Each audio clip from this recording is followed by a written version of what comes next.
Hello my dear, how are you. उम्मीद करता हूँ आप सब ठीक होंगे और पढ़ाई करते रहे होंगे और साइंस को सही तरीके से लर्न करते रहे होंगे।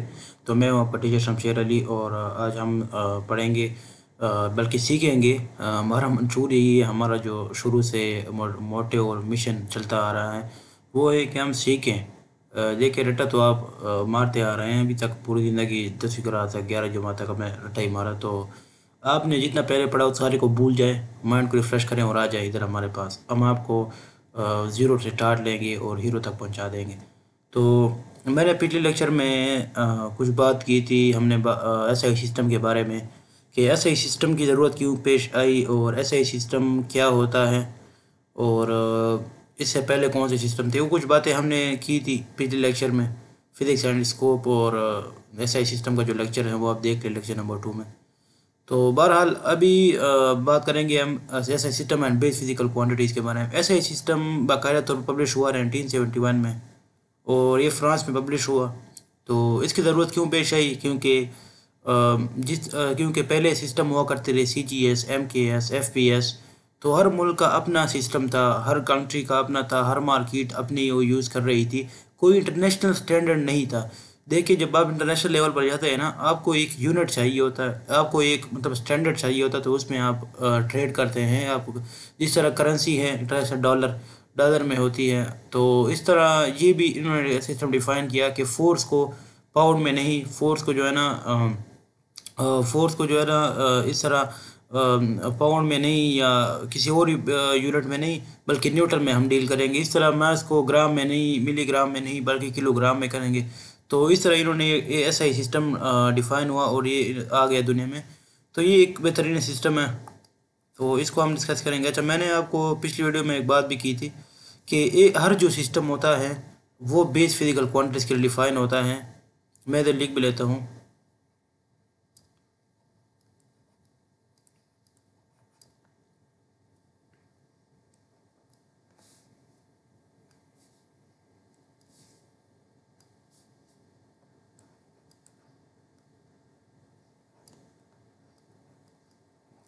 एवरी सिस्टम ऑफ यूनिट, चाहे वो जो भी सिस्टम हो, एम के एस हो, एफ पी एस हो, हमेशा डिफाइन होगा defined for defined for base physical quantities, for base physical quantities. समझ रहे हो ना? तो ये हमेशा बेस फिजिकल क्वांटिटीज़ के लिए होगा। तो अब बेस फिजिकल क्वांटिटीज़ क्या भला है, ये हमें सीखने की थोड़ी ज़रूरत है। बेस फिजिकल क्वांटिटीज़ क्या होती है? तो मैं आपको बताता हूँ कि फ़िज़िक्स जो है, फ़िज़िक्स बात करती है फिज़िकल क्वांटिटीज़ के बारे में। फ़िज़िक्स बात करता है फिज़िकल क्वांटिटीज़ के बारे में, इनको फाइंड करता है, इनकी मीनिंग्स बताता है, इनको डिफ़ाइन करता है, इनके मैग्नीट्यूड को बताता है। और फिज़िकल क्वांटिटीज़ के दो जो है ना हमारे पास बेसिक मेजर ब्रांचेज हैं दो। एक हैं बेस फिज़िकल क्वांटिटीज़, एंड एक हैं डराइव्ड फिज़िकल क्वांटिटीज़। तो ये बात डियर याद रखिए कि दो जो है ना मेन हमारे पास क्वांटिटीज़ हैं, तो बेस फिज़िकल क्वांटिटीज़ और डराइव्ड फिज़िकल क्वांटिटीज़। तो हम पहले बात करेंगे फ़िज़िकल क्वांटिटी क्या होती है, ताकि पहले ये आपको थोड़ा समझ आ जाए ना कि फ़िज़िकल क्वांटिटी क्या होती है, ये तो समझना ज़रूरी है। तो फ़िज़िकल क्वांटिटी होती हैं, मैं इधर लिख भी लूँगा, physical quantity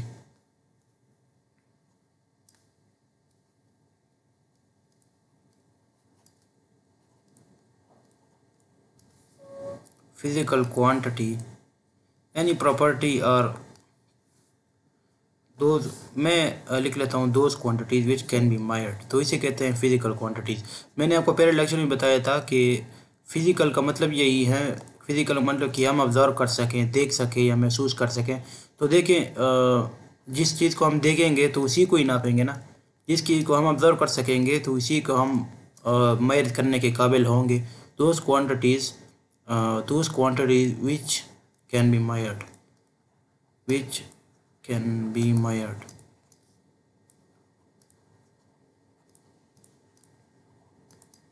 Those quantities which can be measured are called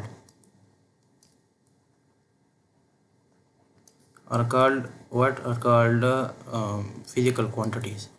अब इसकी एग्जांपल में क्या होगा हमारे पास, फिजिकल क्वांटिटीज़ जो भी आपके ध्यान में आती हैं, जो भी साइंस आपने अभी तक जितने पढ़ी होंगी केमिस्ट्री में, फिज़िक्स में, वो सारी फिजिकल क्वांटिटीज़ हैं। लाइक जितने भी आपने फिज़िक्स पूरी बुक में देख लेना आप, जितने भी क्वांटिटीज़ हैं सारी फिजिकल क्वांटिटीज़ हैं। तो मैं एग्जांपल में लिख लूँगा क्या चीज़, ईजी मैथ्स हो गया। हाँ, अब क्या हो गया, वॉल्यूम हो गया, वॉल्यूम, डेंसिटी, जितने भी आप देख सकते हैं, जितनी पूरी दुनिया फिजिकल क्वांटिटी से भरी हुई है, डेंसिटी, इस तरह इलेक्ट्रिक क्या चीज़, इलेक्ट्रिक करंट, इलेक्ट्रिक करंट। तो ये क्या है, ये हम सारों को मेजर कर सकते हैं। मेजर करने के अपने तरीके हैं, मेजर करने के अपने पावर, पावर इस तरह आगे चलते जाएं। एटसी बहुत सारी, मैं लिखूँगा पूरा लेक्चर ख़त्म हो जाएगा लेकिन क्वांटिटीज ख़त्म नहीं होगी, बहुत सारी। तो अच्छा, बात इसमें एक इम्पोर्टेंट बात यह है कि नॉन फिजिकल क्वांटिटीज़ कौन सी है, कि नॉन फिजिकल क्वांटिटीज़ पर कौन सी होती है, वो मैं इधर अब कुछ दो तीन लिखूँगा। हमारे बुक में भी थोड़ा सा मेंशन है कि non physical quantities, non physical, तो वो कौन सी होती है। मैंने आपको कहा जो ना महसूस कर सकते हैं, और मैं इधर लिख लूँगा ना देख सकते हैं। तो ना महसूस कर सकते हैं, ना देख सकते हैं, तो कौन सी है, मतलब जी मैं लिख लूँगा एग्ज़ाम्पल। जैसे आपकी क्या हो गई, ये जो इमोशंस होती है, इमोशंस, इनको नापा नहीं जा सकता, इनको नापा, इमोशंस हो गई। इसके अलावा इमोशंस, इसके अलावा और क्या हो सकती है बताएं। इसके अलावा फेस एक्सप्रेशन हो गई, फेस एक्सप्रेशंस, एक्सप्रेशंस, एक्सप्रेशन। इसके अलावा हमारे पास और क्या हो सकती है बताएं, बताएं शाबाश। इमोशन हो सकती है, फेस एक्सप्रेशन हो सकती है। इसके अलावा हमारे पास थिंकिंग, थॉट्स होती हैं, थॉट्स, TH, थॉट्स, ख़यालात, थॉट्स, ये नहीं नापे जा सकते, इनका कोई मेजरमेंट नहीं है। तो इस तरह बहुत सारी बायोलॉजिकल चीज़ें हैं जो हम मेजर नहीं कर सकते। तो आपकी बुक में भी मेंशन है। तो ये जो है ना, इसे कहते हैं नॉन फिजिकल क्वांटिटीज़, जो कि मेजर नहीं कर सकते। मैंने इधर लिख लिया फिजिकल क्वांटिटीज़ वो होती हैं जो कि मेजर कर सकते हैं। तो चलो, ये तो हुआ फिजिकल क्वांटिटीज़ के बारे में। अब मैं आपको बताऊँगा बेस फिजिकल क्वांटिटीज़ क्या होती है, कि बेस फिजिकल क्वांटिटीज़ क्या होती हैं। तो आगे हम बात करेंगे इसके बारे में, SI सिस्टम की तरफ मैं आपको लेके जाऊंगा। अभी फ़िलहाल थोड़ा सा मैं कहता हूँ आप सीख लेना कि बेस फिजिकल क्वांटिटीज़ क्या होती हैं। बेस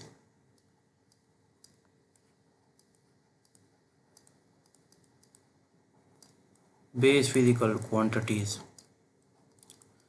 अब तो आपको क्लियर हो गया होगा कि फ़िज़िकल बार बार हम क्यों लिखते हैं, क्योंकि फ़िज़िक्स पढ़ रहे हैं ना, तो फिज़िकल तो लिखेंगे। फ़िज़िक्स हमेशा डील करता है फ़िज़िकल वर्ल्ड के बारे में, जो कि ऑब्जर्वेबल वर्ल्ड हैं, ऑब्जर्वेबल यूनिवर्स हैं, जो नापने वाली यूनिवर्स है। मैंने आपको बताया था फिज़िक्स नापने की साइंस है, तो ये नापने के बारे में हमेशा बात करेगा। तो बेस फिजिकल क्वान्टिटीज़ कौन सी होती है हमारे पास, मैं इधर ज़रा वो क्वान्टिटीज़ जो कि इंडिपेंडेंट हो, जो कि किसी सिस्टम की फाउंडेशन में इस्तेमाल होती हो। लाइक मैं लिख लेता हूँ those quantities, sorry,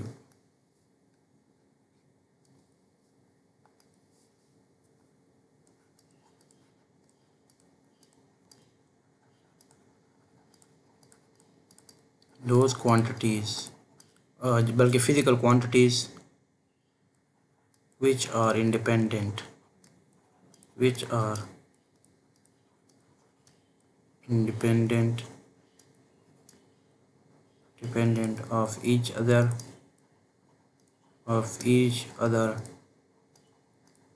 and they, मैं अब आपको एग्जांपल दूंगा, आपको क्लियर हो जाएगी। And they do not need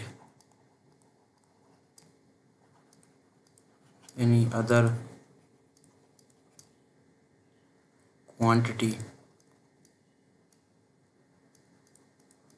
quantity for their explanation, their explanation for their explanation।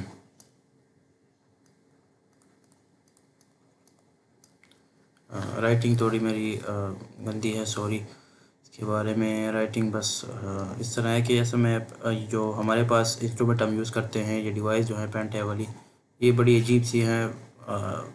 हम चाह रहे हैं कि इसकी बहरहाल ये टावा के साथ राइटिंग सही होती जाएगी इसमें।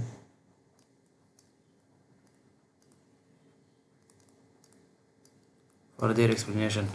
तो बेस फिजिकल क्वांटिटी वो क्वांटिटी होती है जो कि इंडिपेंडेंट ऑफ ईच अदर होती है। दे do not need any other quantity for the expression. ये टोटल 7 है। ये टोटल टोटल 7 है। टोटल 7 क्वांटिटीज़ हैं। तो टोटल 7 क्वांटिटीज़ हैं। ये जो है ना हमारे पास कौन कौन सी है। लाइक मैं एग्जांपल कुछ दे दूंगा। लाइक मास हो गया, तो मास मास इस तरह लेंथ हो गया, लेंथ लेंथ टाइम, इस तरह लेंथ टाइम और मास हो गया। इसके साथ हमारे पास आगे इसके अलावा हमारे पास लाइट इंटेंसिटी हो गया, लाइट इंटेंसिटी या लुमिनस इंटेंसिटी। इसके अलावा हमारे पास इसके बाद हमारे पास हो गया इलेक्ट्रिक करंट हो गया, इलेक्ट्रिक करंट हो गया। और हमारे पास अमाउंट ऑफ सब्सटेंस हो गया, अमाउंट ऑफ सब्सटेंस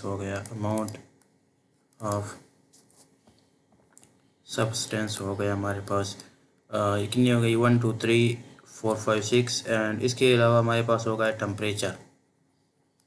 तो आप मुझे इन जो है ना ये 7 क्वांटिटीज़ हैं, ये 7 क्वांटिटीज़ हैं, इनको आप ऑब्ज़र्व करें और देखें और मुझे बताएं कि देखें इनमें से कौन सी क्वांटिटी हैं जो किसी और क्वांटिटी पर डिपेंड करती हैं या डिपेंडेंट क्वांटिटी हैं, या एक्सप्लेन करने के लिए हमें किसी और क्वांटिटी की ज़रूरत होती है। तो बताएं, आप सोचें इस पर।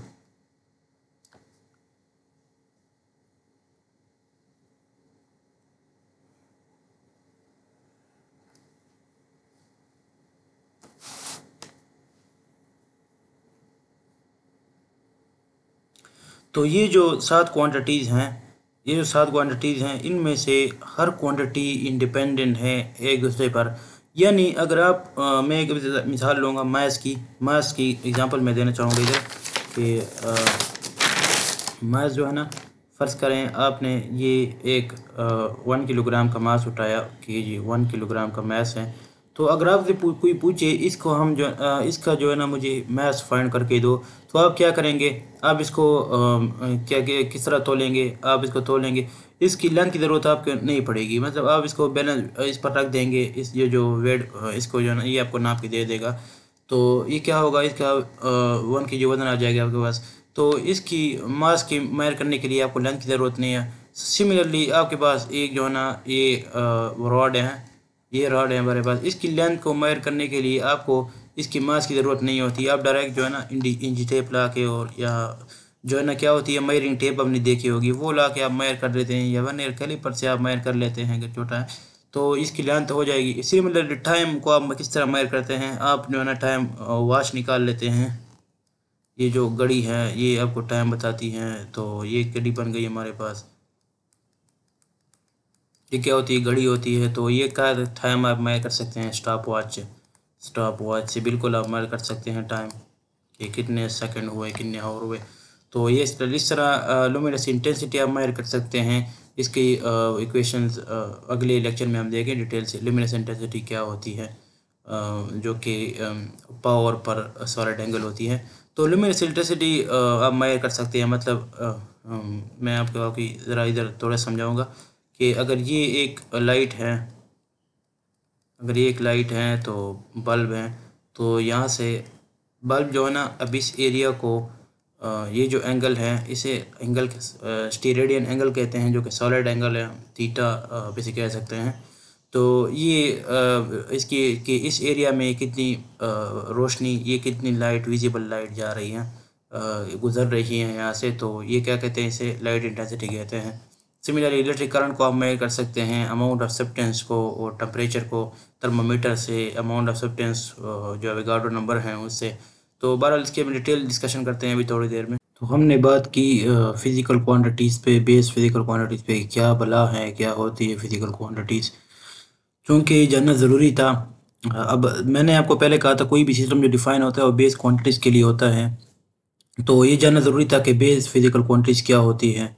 तो बेस फिज़िकल क्वांटिटीज़ मैंने आपको बता दिया कि वो क्या होती हैं। अभी हम कुछ जो साथ में जो अभी मैंने आपको लिखवाई हैं 7 फिज़िकल क्वांटिटीज़, उनके यूनिट्स एसआई सिस्टम में क्या है वो हम डिस्कस करेंगे। तो फर्स्ट ऑफ ऑल मास आता है, मास। इसका यूनिट किलोग्राम इन्होंने दिया, किलोग्राम। किलोग्राम दिया तो इन्होंने किलोग्राम क्यों दिया, तो इन्होंने एक फिक्स्ड वैल्यू ली 6.62 इंटू 10⁻⁻35 और किस में हुई, तो जूल सेकंड में हुई। तो यहाँ पर जो जूल इस लफ्ज़ इस्तेमाल हुआ, मैं पहले अब इसकी डिस्कशन शुरू है ना, ये मास के बारे में हम डिस्कशन करेंगे पहले, इसके बाद और पढ़ेंगे। तो जब इन्होंने जूल को डिफ़ाइन किया, जूल इन्होंने कहा कि ये फिक्स्ड वैल्यू है, बिल्कुल इतनी ही होगी, जूल सेकंड होगी। तो इन्होंने कहा जूल क्या होगा, तो जूल पता है हमारी वर्क यूनिट है, तो वर्क किसके बराबर होता है, न्यूटन इंटू मीटर के बराबर होता है। तो न्यूटन किस चीज़ के बराबर होगा हमारे पास, किलोग्राम मीटर पर second square, meter meter multiply होगा या सेकंड स्क्वायर आ जाएगा। तो ये जो माय डियर ये जो चीज़ है ना, इन्होंने कहा जब जूल वो वाली एनर्जी होगी, तो इन्होंने कहा कि जूल वो एनर्जी है जो कि 1 किलोग्राम मास पर 1 किलोग्राम मास को 1 मीटर दूरी तक ले जाए, तो उसे जो है ना जूल कहेंगे। तो इन्होंने जो है ना ये मास यहाँ से डिफाइन की कि 1 किलोग्राम मास कितना होना चाहिए। तो ये एक फिक्स वैल्यू कैलकुलेशन यहाँ से, मतलब प्लांक कांस्टेंट से इसकी एनालॉजी है। तो हम कोई आपसे पूछे ना तो आप ये बताना, ठीक है। सेकेंडली हम जो है ना क्या करेंगे, हम आगे चल रहे हैं, दूसरी को ज़रा डिस्कस करेंगे, लेंथ को, नंबर दूसरे को, लेंथ। सॉरी अगेन, राइटिंग तो हमारी तबाह बर्बाद होती है। लेंथ, लेंथ की यूनिट क्या होनी चाहिए, इसमें होनी चाहिए मीटर। ऐसा ही सिस्टम है, तो मीटर क्यों है, इसमें यही सेम एनालॉजी है, याद रखना एनालॉजी है। एनालॉजी का लफ्ज़ बड़ा अहम है जो मैं बार बार इस्तेमाल कर रहा हूँ। एनालॉजी फिक्स वैल्यू ली इन्होंने स्पीड ऑफ लाइट से, कि स्पीड ऑफ लाइट किसके इक्वल है, 29979245 सही लिखी, 29979245 बिल्कुल। तो इन्होंने क्या कहा कि ये होगी मीटर पर सेकंड, सही है। तो मीटर पर सेकंड होगी। अब सेकंड पर हमने सेकंड को तो हम देखेंगे थोड़ी देर में। मीटर, तो इन्होंने कहा मीटर क्या होगी, तो ये एक फिक्स वैल्यू है। इन्होंने कहा मीटर वो वाला मीटर जो है वो वाला फासला होगा इतनी। तो इतनी वैल्यू सी के लिए हमने, तो हमने कहा ये जो मीटर है ये लेंथ की यूनिट होगी। एक जो मतलब अगर हम कहते हैं ना कि स्पीड ऑफ लाइट इतनी, अगर हमने एक वैल्यू डिफाइन किया, नंबर डिफाइन कर लिया, तो जाहिर बात है हमने एक मीटर को डिफाइन किया कर लिया कि 1 मीटर कितना होना चाहिए, ये 1 मीटर है। हमने एक जो है ना एक स्टैंडर्ड डिफाइन कर ली ऑलरेडी, कि हमने जो है ना कहा कि इतने यूनिट्स ऑफ लेंथ। असल में ये क्या चीज़ है, ये वो वाली हिंसे हैं, ये वो वाला वैल्यू है जो कि इतने यूनिट्स ऑफ लेंथ लाइट तय करेगी 1 सेकंड में। ये वो यूनिट्स ऑफ लेंथ हैं, मैं इधर लिख लेता हूँ, यूनिट्स ऑफ लेंथ मतलब length light will cover in second, light will cover in a second, in a second, समझ रहे हो ना।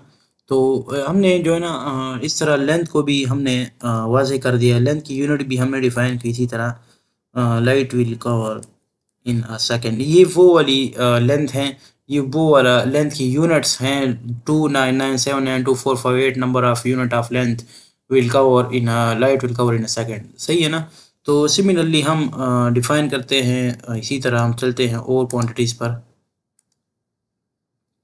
इसके बाद हमारे पास टाइम आ जाता है, जो कि एक अगेन इस पर टाइम एक बहुत इम्पोर्टेंट है। टाइम जो है ना, टाइम के लिए तो बहुत मतलब काम किया गया, बहुत तनाज़े थे इसमें। टाइम नंबर 3 नंबर पर टाइम है हमारे पास। तो टाइम की बहुत बड़ा मसला था। टाइम का जो एफपीएस और सीजीएस हम गए से पहले भी बहुत बड़ा मसला था कि टाइम का क्या किया जाए। तो इस मतलब one revolution of the planet को वन डे कहा जाता था। तो इससे वन डे से कम यूनिट्स नहीं थे टाइम के, मतलब 1 हावर, 1 सेकंड और 1 मिलीसेकंड नहीं थे। तो क्या हुआ कि इन्होंने कहा एटॉमिक क्लॉक के नाम से मूव करता है, तो यहाँ से एक जो है ना रेडिएशन निकलती है। यहाँ पर क्या निकलती है? रेडिएशन निकलती है। तो सिमिलरली जब एक एटम जो होता है, एक एटम जो होता है, ये एक एटम है, इसकी अपनी स्टेट्स होती है, एनर्जी स्टेट्स। जब ये इस एनर्जी स्टेट या इस एनर्जी स्टेट से इस एनर्जी स्टेट में जाएगा तो क्या करेगा? रेडिएशन इमिट करेगा। तो ये क्या होती है? नंबर ऑफ रेडिएशंस होती हैं। ये एक रेडिएशन है, तो ये दो दूसरी रेडिएशन है, ये तीसरी रेडिएशन है, एक पूरी मतलब एक रेडिएशन है कंप्लीट, वो इस तरह की होती हैं। तो मैं क्या कह सकता हूँ कि इन्होंने मतलब ये नंबर ऑफ रेडिएशन हुई। तो नंबर ऑफ रेडिएशन पर सेकंड को फ्रीक्वेंसी कहते हैं। नंबर ऑफ रेडिएशन पर सेकंड को फ्रीक्वेंसी कहते हैं। तो चलिए भाई डियर, इससे कंफ्यूज नहीं होना वैसे, बस ये मैंने आपको इसे समझाने के लिए बताया। तो बाकी अब जो है ना, अभी एटॉमिक क्लॉक का कंसेप्ट आया दुनिया में, तो इन्होंने कहा ऐसा यूनिट की जो सिस्टम है, इन्होंने कहा कि एक सीजियम आइटम को आप लें, एक जो है ना सॉरी सीजियम आइटम को ज़हन में ज़रूर रखना है। तो सीजियम आइटम को ले, सीजियम सीजियम एक एटम है, एक एलिमेंट है पीरियोडिक टेबल में। उन जब वो ले ये इन्होंने कहा कि सीजियम एटम को ले लें आप, फिर जो है ना आप सीजियम एटम जो है ना, इसको आप वो करें, एक्साइट करें। एक्साइट का मतलब इसको एनर्जी दें। तो इन्होंने कहा जब एक सीजियम एटम एक इन स्टेट्स के दरमियान जाएगा, मतलब ये E1 है, ये एनर्जी स्टेट मैंने लिखी, इसे डरना नहीं है, सिर्फ बस आपके समझाने के लिए। ये एनर्जी स्टेट के दरमियान जो जाएगा, तो इन्होंने कहा ये रेडिएशन इमिट करेगा। तो इन्होंने कहा ये क्या करेगा? रेडिएशन इमिट करेगा। इन्होंने कहा ये तो इन्होंने कहा ये रेडिएशन इमिट करेगा। तो इन्होंने कहा 1 सेकंड वो ड्यूरेशन होगा। मैं अब इधर बहुत इंपॉर्टेंट जुमला लिखने लगा हूँ। 1 सेकंड वो ड्यूरेशन होगी, 1 सेकंड वो ड्यूरेशन होगी, 1 सेकंड वो, ये आप ये लिख रहे थे माय डियर, ये बहुत बेहतरीन जुमला है, ये आपको समझ आ जाए। वन ड्यूरेशन वो ड्यूरेशन होगी होगी जिसमें जिसमें जिसमें एक caesium item atom caesium item क्या करता है? एक्साइट और डी एक्साइट होने पर, ये बहुत इंपॉर्टेंट जुमला है। डी एक्साइट होने पे कितनी जो है ना रेडिएशन इमिट करेगा, कितनी मतलब कितनी उसकी रेडिएशन इमिट करेगा ना, वो होगी होने पे 9192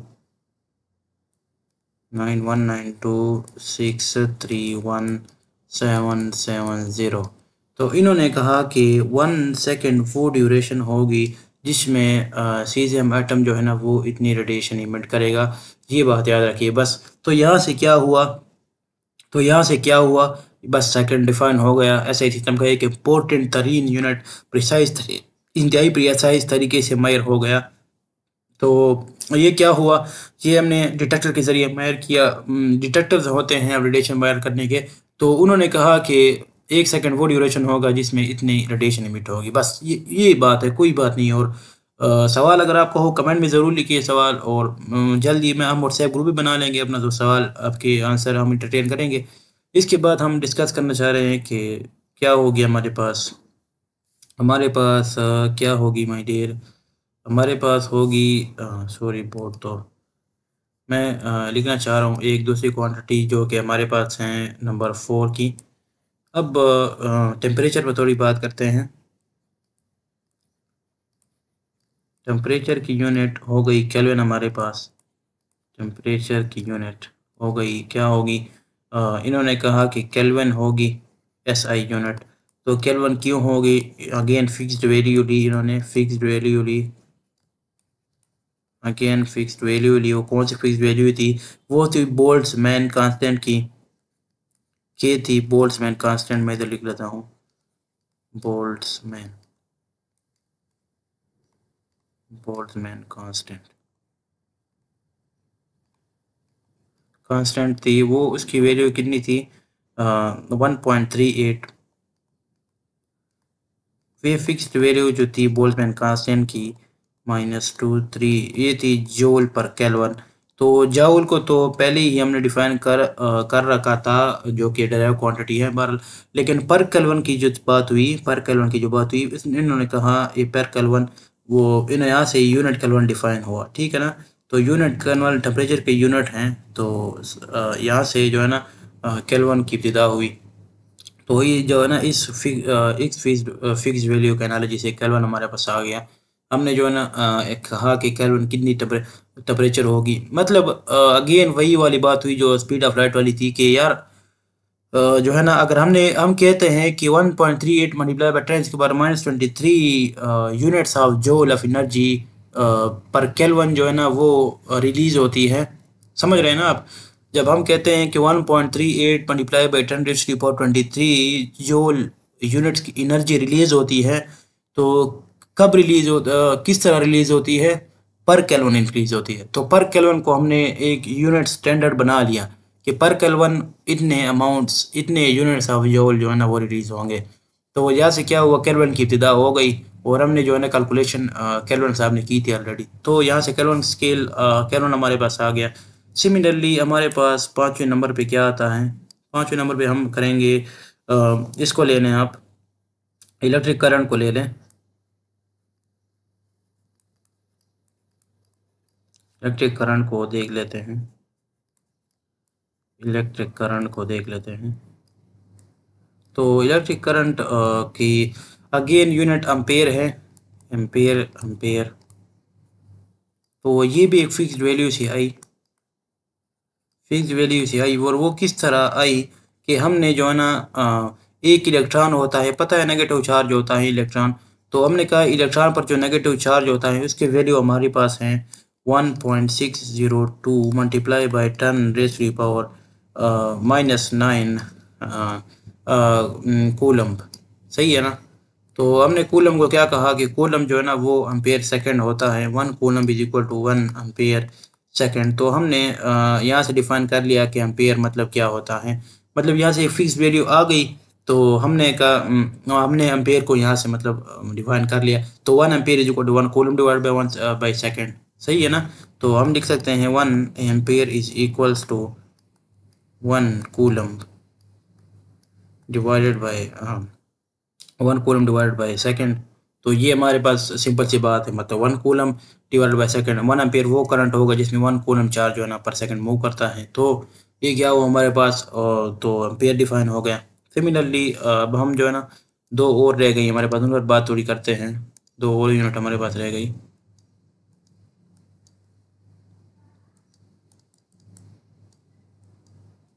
तो हमारे पास रह रही है, हम इसके बाद अमाउंट ऑफ सब्सटेंस को डिस्कस करेंगे। अमाउंट ऑफ सब्सटेंस को डिस्कस करते हैं, लेकिन ज़रा इसको बोर्ड की फॉर्मेट को चेंज कर लेते हैं ताकि आसानी हो। इसको 80 कर लेते हैं। सही है। तो वो कि 6 नंबर पे हमारे पास आ जाती है। 6 नंबर पे हम डिस्कस करना चाहेंगे अमाउंट ऑफ सब्सटेंस को। अब ये जो है ना आप कहेंगे कि अमाउंट तो ऑलरेडी मास भी हुआ, मास भी हमने पहले डिस्कस किया, वो भी तो सब्सटेंस होती है, वो भी तो मैटर है, तो दूसरे की ज़रूरत क्यों पेश आई? तो ये अमाउंट ऑफ सब्सटेंस मतलब केमिस्ट्री के लिहाज से हुई, एक माइक्रोस्कोपिक लेवल पे बात हुई, एक स्टेयोकामेट्री केमिस्ट्री की हद तक बात हुई, मतलब थोड़ी सी मकदार की पर बात हुई कि मोल, इसे कहा गया कि इसकी मोल इसकी यूनिट होगी। अब मोल क्या चीज़ है, मोल क्या बला है? मोल अगेन फिक्स्ड वैल्यू से वजूद में आया। एक फिक्स्ड वैल्यू हमने की, फिक्स्ड वैल्यू हमने फाइंड की, जो कि एवोगाड्रो ने फाइंड की। फिक्स्ड वैल्यू एवोगाड्रो नंबर ने डिफाइन की, एवोगाड्रो एवोगाड्रो सॉरी, अगेन ये फिक्स वैल्यू पर बात आ जाती है, अगेन फिक्स वैल्यू पर बात आ जाती है। तो ये क्या है, जैसे एवोगाड्रो नंबर, एवोगाड्रो नंबर। तो एवोगाड्रो नंबर क्या होता है, Na is equals to 6.023 into 10⁻23। तो इन्होंने क्या कहा कि एवोगाड्रो ये वो नंबर होता है, एवोगाड्रो नंबर जब इन्होंने डिफाइन कर लिया एवोगाड्रो नंबर के ये एक नंबर है, इतने कि ये एक नंबर है कि इतने नंबर ऑफ मॉलिक्यूल, कि इतने नंबर ऑफ मॉलिक्यूल होंगे किसी सब्सटेंस के एक मोल में, इतने नंबर ऑफ मॉलिक्यूल होंगे किसी सब्सटेंस के एक मोल में। मैं इधर लिख लेता हूँ, इतने नंबर ऑफ मॉलिक्यूल्स होंगे, इतने number of number of number of क्या होंगे, नंबर ऑफ पार्टिकल होंगे। सॉरी, अंग्रेजी में लिख लेते हैं कि जो है ना, this number of particle we can this, sorry that लिखना मुनासिब होगा यहाँ पे। तो हम कहेंगे कि that number of particle, that number of particles will be present in a mole of any substance, in a mole of any substance। अब ये सब्सटेंस क्या होता है, सब्सटेंस कोई प्योर एलिमेंट भी हो सकता है, सब्सटेंस कोई कंपाउंड भी हो सकता है। यानी आप एक, मैं मिसाल लेता हूँ, अगर आपको कोई कहीं एक डब्बा है, बॉक्स है, और इसमें जो है ना इसमें जो है ना क्या है, इसमें हमने 1 मोल ये क्या चीज़ है, बॉक्स है पूरा, इसमें जो है ना ये पार्टिकल्स हैं, ये पार्टिकल्स हैं, ये पार्टिकल्स हैं। तो अगर आपको कोई कहे कि इसमें 1 मोल, सॉरी डब्बा सही बना लेते हैं पहले, और आपको कोई कहे कि एक डब्बा है,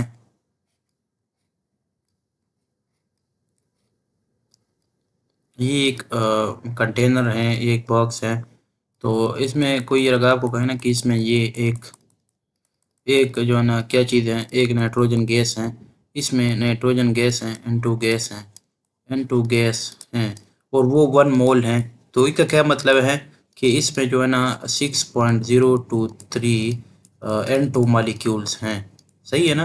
तो ये मतलब होता है 1 मोल का 6.023 मॉलिक्यूल्स हैं, N2 के मॉलिक्यूल्स ऑफ N2, सही है ना। तो इससे नहीं घबराना बिल्कुल जी, तो ये बहुत आसान चीज़ है, सही है ना। तो इसी सिमिलरली हम जो है ना अभी डिस्कस करेंगे कैंडिला को। कैंडिला क्या होता है, कैंडिला क्या होती है। तो कैंडिला लाइट लुमिनस इंटेंसिटी के यूनिट हैं, कैंडिला लुमिनस इंटेंसिटी के यूनिट हैं कैंडिला। अब इसकी कैंडिला से आपने नहीं घबराना, कैंडिला भी एक लाइट की जो है ना यूनिट है। अब नंबर 7 पे आ गई हमारे पास, नंबर 7 पे आ गई हमारे पास, सॉरी पेन की ज़रा वो करते हैं, इसको ज़रा भी हम छोटा कर लेते हैं।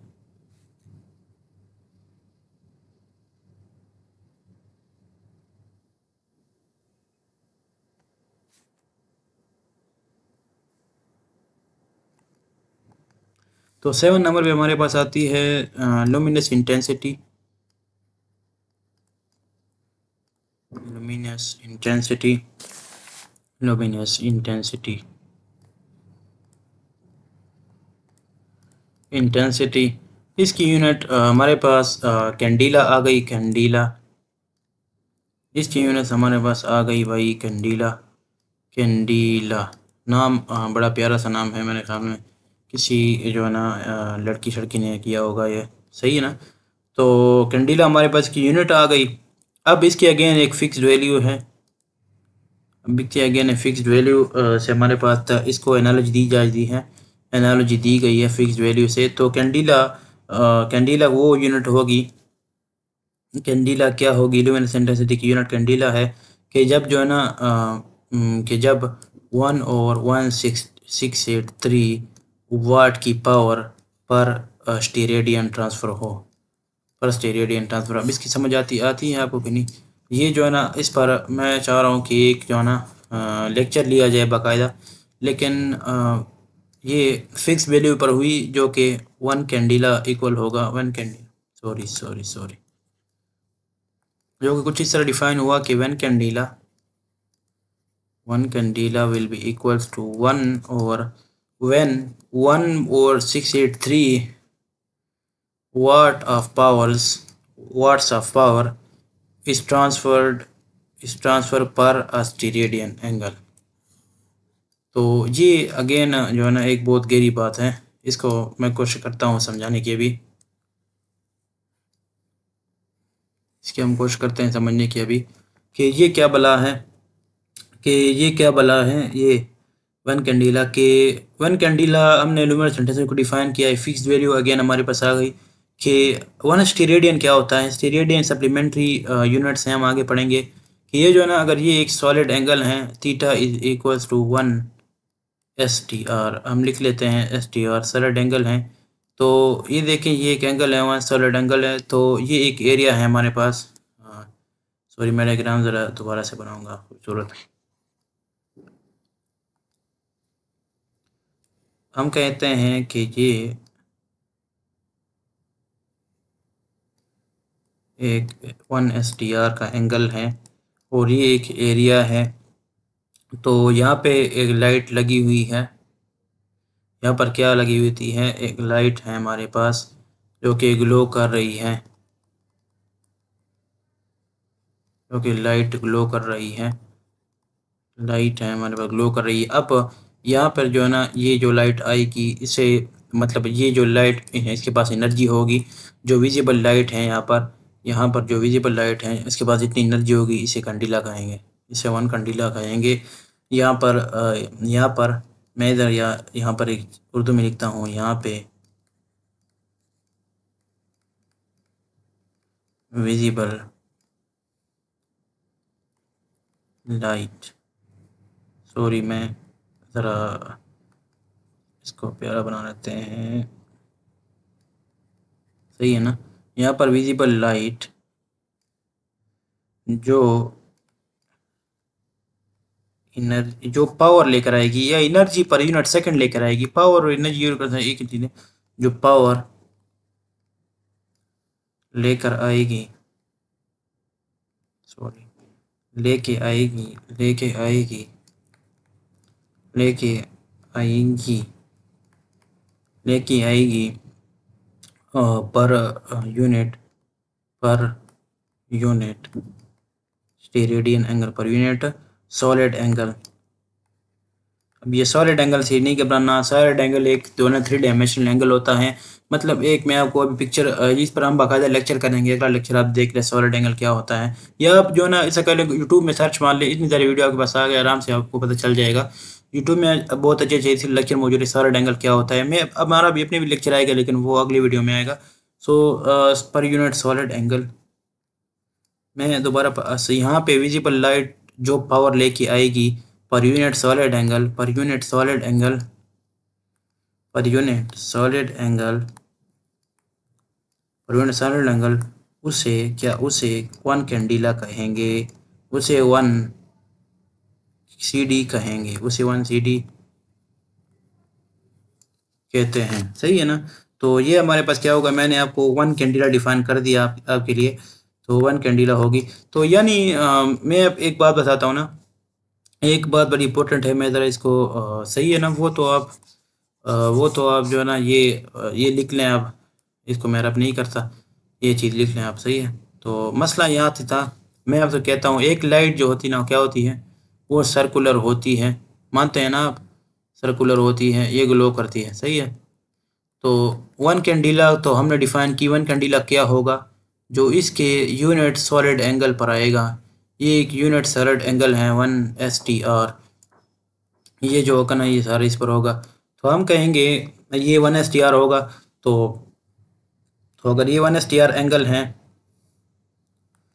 तो हमने 1 STR की बात की, तो इसे 1 कैंडिला कहेंगे, सही है ना। अगर हम 2 STR पर करेंगे तो ये 2 STR हो जाएगा, ये एंगल 2 STR, सॉरी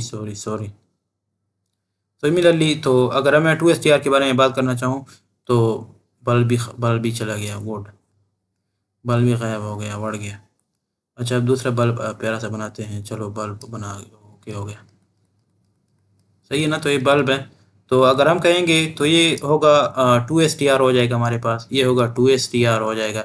तो सिमिलरली अगर पूरा बल्ब लें, कितने STR होंगे मुझे पता नहीं है, लेकिन बहरहाल तो टोटल जो है ना बल्ब जो है ना इसमें कवर हो जाएगा। तो जब टोटल बल्ब कवर होगा तो इसमें कहेंगे हम 4 कैंडिला टोटल यूनिवर्सिटी है, 3 कैंडिला टोटल हैं, या 5 कैंडिला टोटल हैं। तो क्या होगा, हमें टोटल इसकी जो है ना, टोटल जो है ना क्या हो गया, हमारे पास लुमिनस इंटेंसिटी आ जाएगी।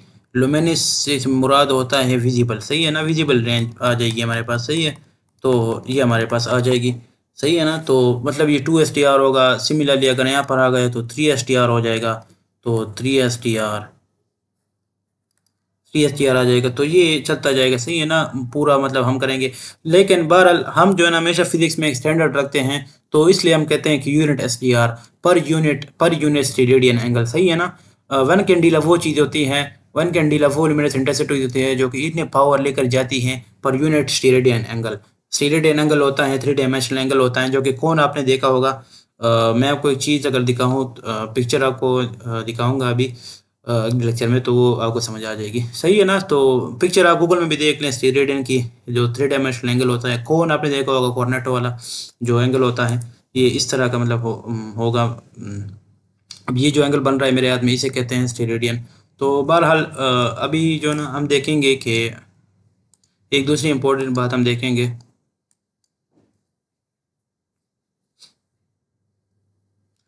अ, तो चलो लेक्चर, सॉरी का लेक्चर काफ़ी बड़ा होता जा रहा है। तो अभी के लिए, तो अगले वीडियो में हम फर्दर कंटिन्यू करेंगे। तो अपना ख्याल रखिए और जो है ना वीडियो को लाइक और सब्सक्राइब और शेयर कीजिएगा। Thank you very much.